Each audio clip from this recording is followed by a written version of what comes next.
बाद वह साहूकार कहने लगा, मैं अभी इसका विवाह नहीं करूँगा और काशी जी पढ़ने के लिए भेजूँगा। फिर उस हटना, बीच बीच में आ जा रही है। बालक के मामा को बुलाया, उसको बहुत सा धन देकर कहा, तुम इस बालक को काशी जी पढ़ने के लिए ले जाओ और रास्ते में जिस जगह भी जाओ वहाँ यज्ञ करते, दान देते तथा ब्राह्मणों को भोजन कराते जाओ। इस प्रकार वह दोनों मामा भांजी सब जगह यज्ञ करते और ब्राह्मणों को भोजन कराते जा रहे थे।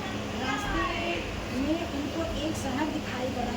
उस शहर के राजा की कन्या का विवाह था और दूसरे राजा का लड़का जो विवाह के लिए बारात लेकर आया था वह एक आँख से काना था।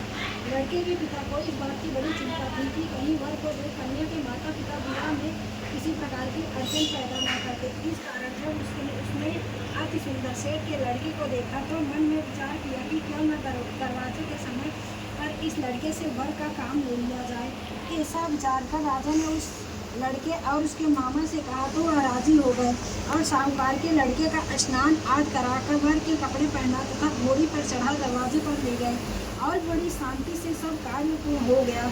अब वर के पिता ने सोचा ये विवाह कार्य भी इसी लड़के से करा दिया जाए तो क्या बुराई है। ऐसा विचार कर के उस मामा से कहा, यदि आप फेरों और कन्यादान का काम भी करा दे तो आपकी बड़ी कृपा होगी और हम इसके बदले में आपको बहुत सा धन देंगे। उन्होंने स्वीकार कर लिया और विवाह कार्य बहुत अच्छी तरह से हो गया। परंतु जिस समय लड़का जाने लगा तो उसने राजकुमारी की चुनरी के पल्ले पर लिख दिया कि तेरा विवाह तो मेरे साथ हुआ है, परंतु जिस राजकुमार के साथ तुमको भेजेंगे वह एक आँख से काना है और मैं तो काशी जी पढ़ने जा रहा हूँ। उस राजकुमारी ने जब अपनी चुनरी पर ऐसा लिखा हुआ पाया तो उसने राजकुमार के साथ जाने से इनकार कर दिया और कहा कि यह मेरा पति नहीं है, मेरा विवाह इसके साथ नहीं हुआ, वह तो काशी जी पढ़ने गया है। कुमारी के माता पिता ने अपनी कन्या को विदा नहीं किया और बारात वापिस चली गई। उधर सेठ का लड़का और उसका मामा काशी जी पहुँच गए। वहाँ जाकर उन्होंने यज्ञ करना और लड़के ने पढ़ना शुरू कर दिया।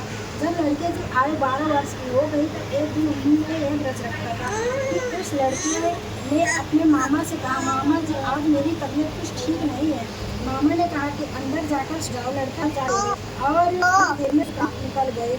जब उसके मामा ने आकर देखा कि वह तो उधर पड़ा, उसको बड़ा दुख हुआ और उसने सोचा कि मैं अभी रोना पीछे मचा दूंगा तो यज्ञ का कार्य अधूरा रह जाएगा। अतः उसने जल्दी से यज्ञ का कार्य समाप्त कर ब्राह्मण के घर जाने के बाद रोना पीछना बंद कर दिया। उस समय शिव जी महाराज और पार्वती जी घर से जा रहे थे। जब उन्होंने जोर जोर से रोने पीटने की आवाज़ सुनी तो पार्वती जी शिव जी को आग्रह करके उसके पास ले गए और सुंदर लड़के को मरा हुआ देखकर कहने लगे कि महाराज यह निकाल जल्दी।